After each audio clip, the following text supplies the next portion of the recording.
Hey y'all, this is Dr. LaLa. Welcome back to another episode of the RE3Volve Podcast. This is the place where believers meet at the intersection of grief, loss, and transition to explore how faith helps along the way, because grief and loss are a journey and not a final destination. So welcome. Today is a bit of a sensitive topic, but I think it's important that we talk about it because it is something that we don't talk about a whole lot. And that is how children experience grief. It's about the legacy work that we need to do so that we can ensure that our children are provided with the tools and the skills that they need to grieve well. Because the reality is, our children are always watching. Listen, they don't miss anything. And they see how grief reshapes our identities and our relationships and how sometimes faith gets shaken. A lot of times they learn emotional patterns before they even have the language for their feelings. And they form beliefs about loss and love and resilience and even faith, simply by watching how we respond to loss and transition. And so this is about our legacy, because legacy is shaped by what is modeled, not just what is taught, right? Because back in the day, I used to hear people say, do as I say, not as I do. But listen, most of the times folks can't hear what you're saying for watching what you do. And so it's the same with our children when we are transitioning as adults, when we're transitioning through grief and loss, because they're watching what we do far more than they're listening to what we say. And so this legacy work that we're doing isn't just about us. This healing isn't just about us. How we grieve, learning to grieve well for ourselves, is not just about us. It's for future generations to come. It's for the generations who have the ability to inherit our patterns and beliefs. Whether those patterns are positive or negative, we're passing that along to generations to come. And so when we think in terms of legacy work, it's not just what we leave behind. Because more often than not, when we consider legacy, we think about what people leave when they pass away. But the truth is, our legacies are being built as we live.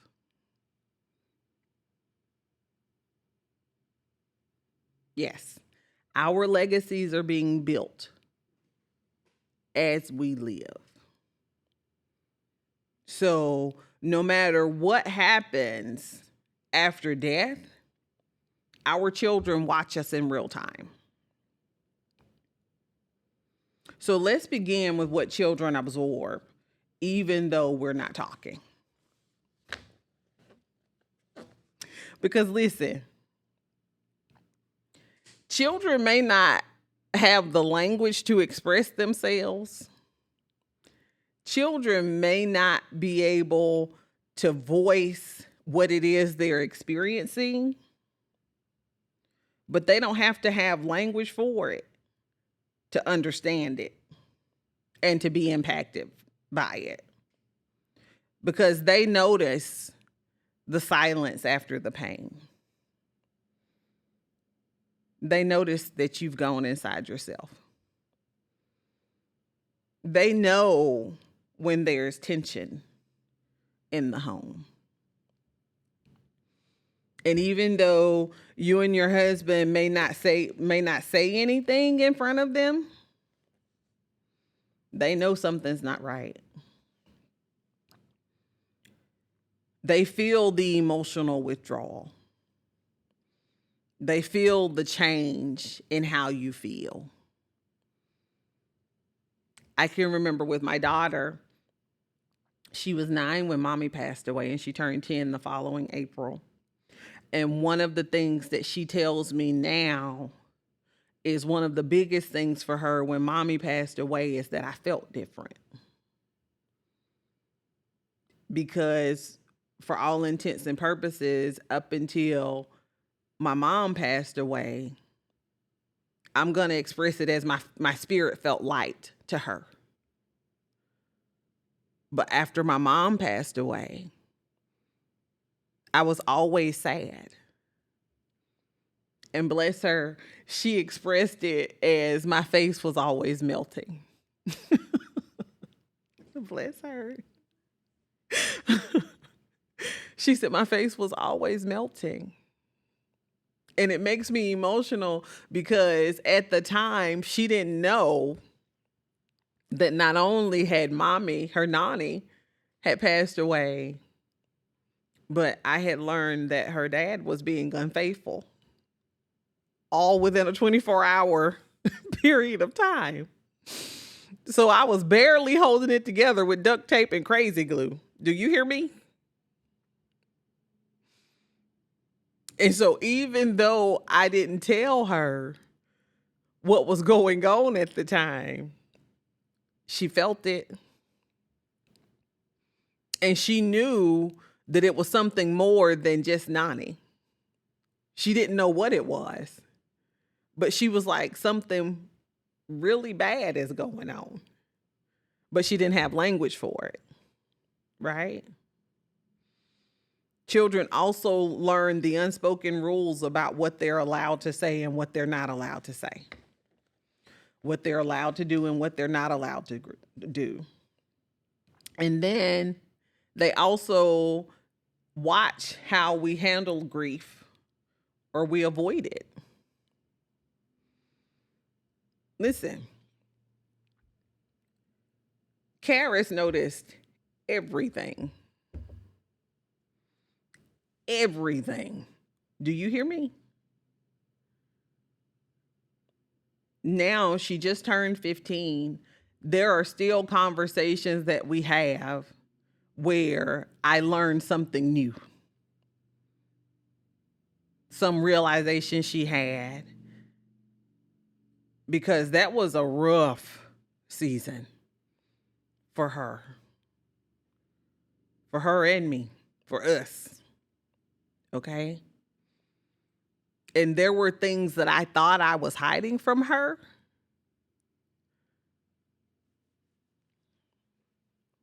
No. Absolutely not. There are things, she just shared something with me the other day, and I just looked at her. Because how is it that you remember that? In grave detail, was able to give me specifics about what happened. And here I'm thinking, I protected her.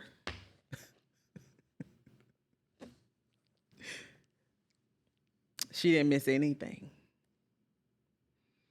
And she was watching. She's watched this journey in real time. Right? And so we have to be really careful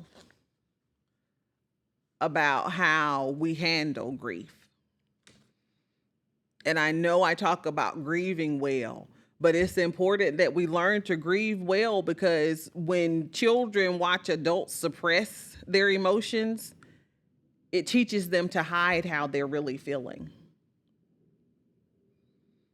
And, you know, we talk often about how when we internalize our emotions, eventually you're going to have a physical symptom from what you've been carrying on the inside. It's inevitable. It's the same thing with children. So that's what we teach them. When children watch adults practice avoidance, it teaches them to disconnect. So let me just take a step over here. I'm just not even going to engage with them. Let me just go inside of myself.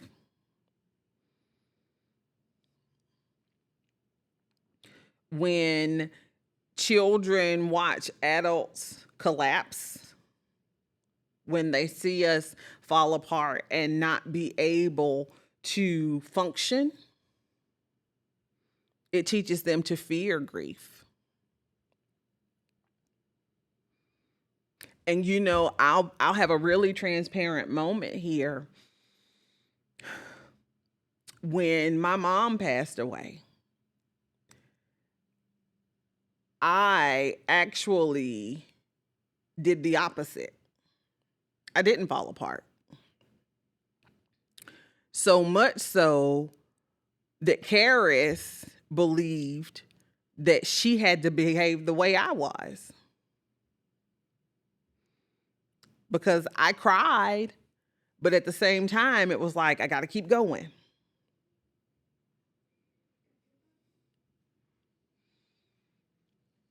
This makes me emotional because imagine your baby telling you that she couldn't be sad because who was going to take care of me when I became sad?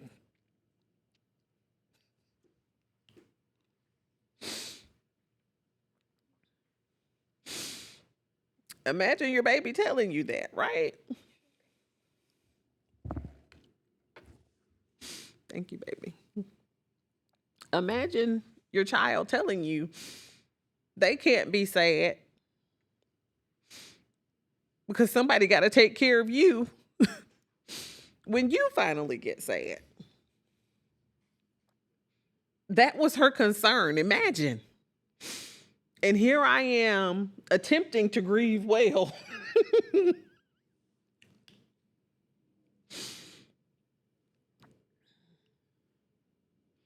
And that's the moment when I learned that I wasn't. My baby had learned that she had to be strong. She had to be strong because mommy was strong. What?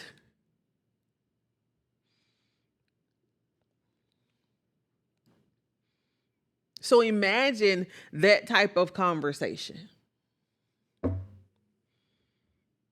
Children are watching. Ask me how I know. Children are watching. So when we start talking about healing, this is legacy work. When we start talking about healing, this isn't just about you. It's about your children and your children's children. Because when we heal, when they are able to watch us heal in real time, they learn that it's safe to grieve and to process their emotions. And it helps them to see us build resilience. It helps them to be able to see us be resilient.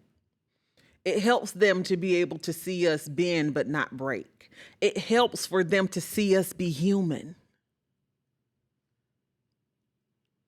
It helps. Because I'm not going to hold you. When baby said that to me, my heart broke.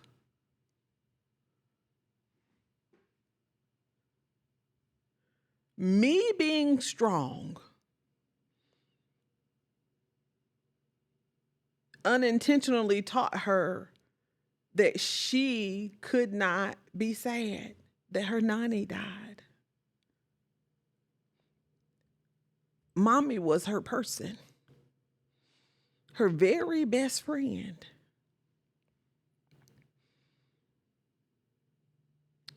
Probably the person she loved most in the world.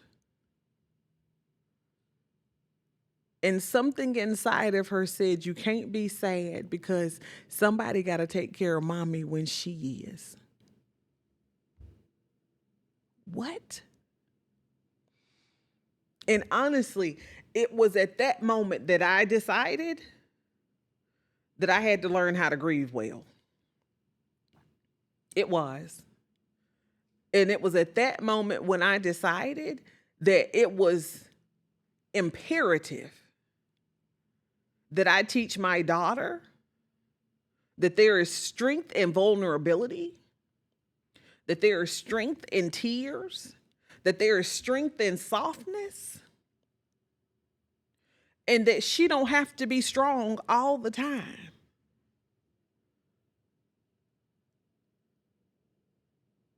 And now, mind you, these are things I said to her, but it wasn't what she was watching me live.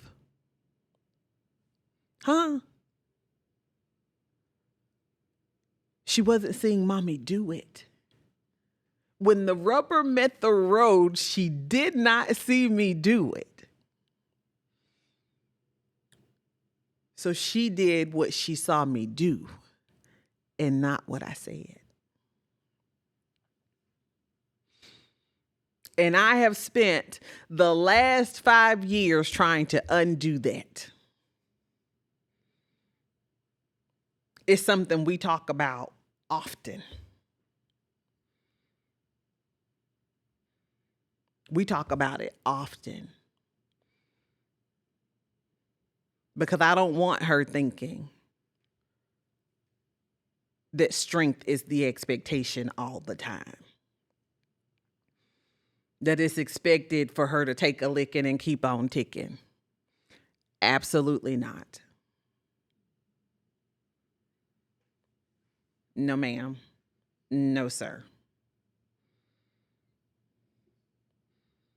So when you consider the legacy you're living, remember that children watch what we do far more than they listen to what we say.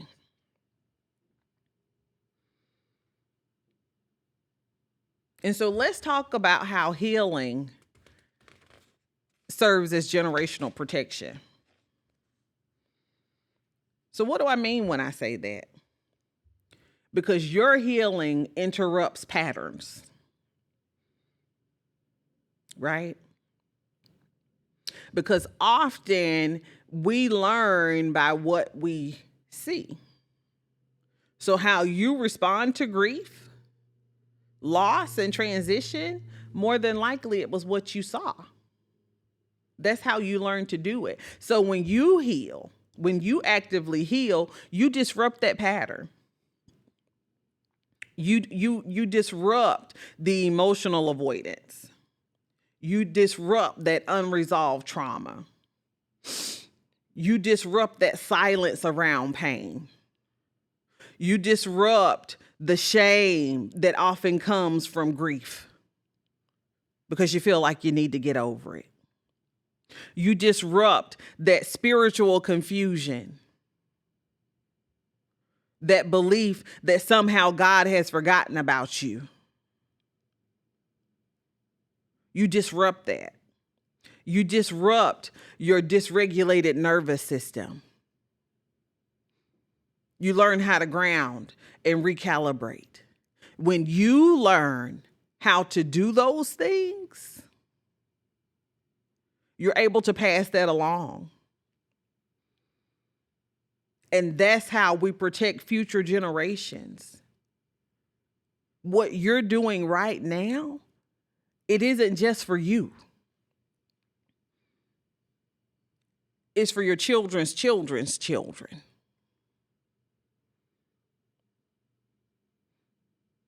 Oftentimes we talk about generational curses, but if there can be a generational curse, there can also be a generational blessing. And we often talk about generational wealth, and usually folks are talking about finances.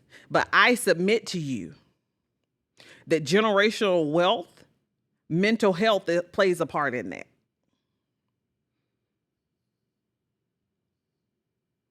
Teaching, healing, and grieving well, and passing that along to your children so that they can teach it to their children, and their children teach it to their grandchildren. I submit to you that that is also a portion of their generational wealth. their generational blessings, healing well, being emotionally intelligent, learning to manage their emotions.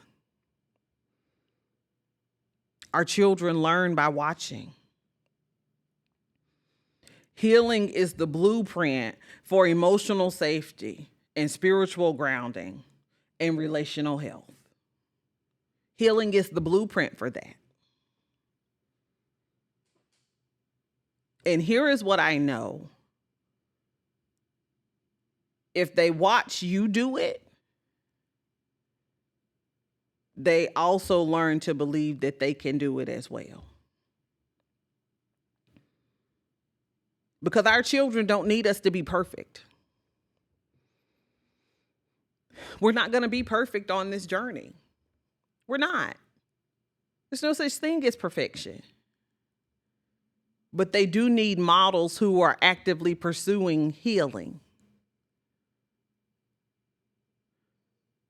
They need someone who's doing that so that they can see how to do it for themselves. They need us to model emotional honesty, how to regulate our responses and our nervous systems, how to set healthy boundaries, how to be resilient, and how to be compassionate to themselves in these seasons. Because a lot of times we're rough with ourselves. Our children are watching. I know I keep saying it, but y'all, this is legacy work. This ain't just about you.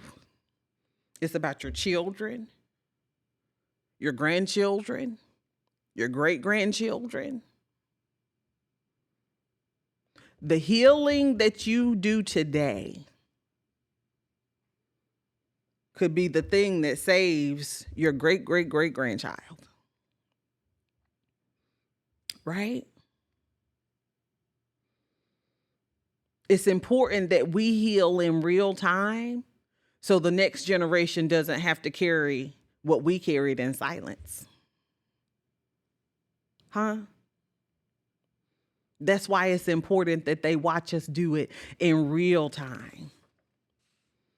Because what children remember most is how they felt.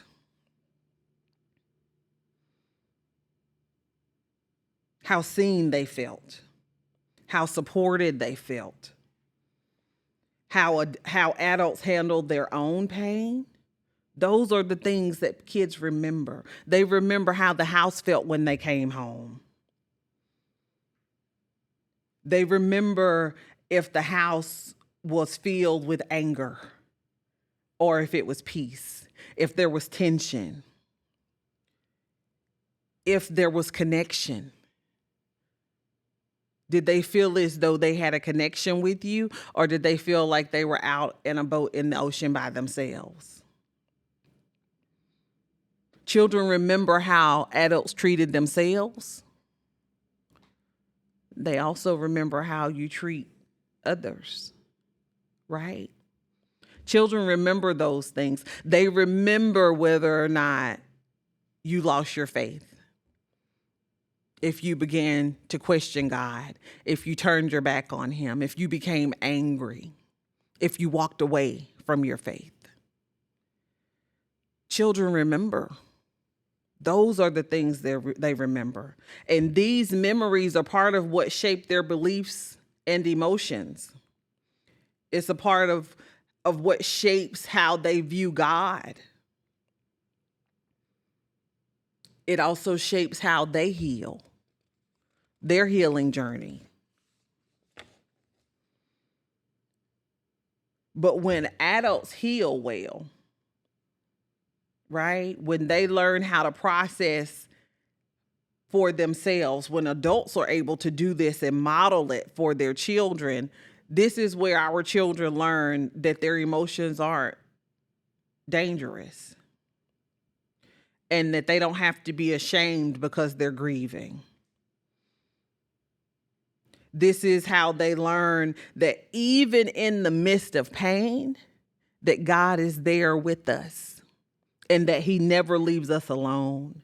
This is where they learn that there is vulnerability. There is strength and vulnerability. That's where they learn that, right? This is how they learn that boundaries are healthy. And this is how they learn that healing is possible. They know these things because they get to watch you do it. That's why it's important that we as parents, and not even just as parents, but just as community, right? Because you may have some children in your life that aren't your children. They're not your son or daughter, but they're connected to you. They're part of your community, and they're watching. And though they may not be your son or daughter, that doesn't mean that how your life goes doesn't affect them. Because I promise you they're watching, right? They're watching. And so it's important that we as a community learn how to heal well and to model these things for our children, because this legacy outlives your lifetime. Healing well will impact every generation to come. Every single one. And our faith gives us a framework for establishing this legacy. Because this is part of how we know that transformation is generational and legacy work. Right? So our children can watch. Our children see us. Right? Deuteronomy 6 verses 6-7 says, "And these words which I command thee this day shall be in thine heart, and thou shalt teach them diligently until thy children, and shalt talk of them when thou sittest in thine house, and when thou walkest by the way, and when thou liest down, and when thou risest up." Y'all, our children learn faith by watching faith be lived out. This scripture is not just a list of instructions. It teaches us how to walk out our faith for our children. Because our children learn resilience by watching us be resilient. Our children learn to hope by getting to see us be hopeful. That's why it's important. That's why it's important that we practice what we preach, right? Because our faith is a part of the spiritual inheritance that shapes our legacy. Our faith is a part of our legacy, right? And therapy equips us with how to model healing. How to model healing well. Therapy helps us to do that. Because therapy supports the legacy work by helping us understand emotional patterns. Because these are things that we may pass down, right? It provides us with emotional language. It gives us tools to help us support nervous system regulation. Strategies for modeling healthy coping skills, right? Support for breaking generational cycles. It helps us to clarify our attachment patterns. It's a place where we can do the work to heal childhood wounds. Therapy offers us all of that. And it helps us learn how to create emotionally safe environments for our children and for ourselves. Because that's one thing that's needed in order to heal is an environment where you're safe, to feel how you feel, and to walk out this journey, right? It equips us to create a home where emotions are welcomed, grief is understood, and healing is normalized. We want to normalize emotional wellness. We want to normalize healing, right? This is a part of our legacy, right? Healing is the children's bread. And so as we close, I submit to you that legacy is built by our daily choices, by the things we do every day. How grief is handled, how we express our emotions, how healing is modeled, how we behave during our healing journey, how we live out our faith. That's how our legacies are built. So in closing, I want you to know that healed children inherit what they see us walk out. It's important that we remember that. Because when healing is walked out, that gives children the space to inherit more than pain. They get resilience, emotional safety, spiritual grounding, and most importantly, the belief that healing is possible. And so until next time, keep choosing healing, keep choosing joy. I love y'all. Bye.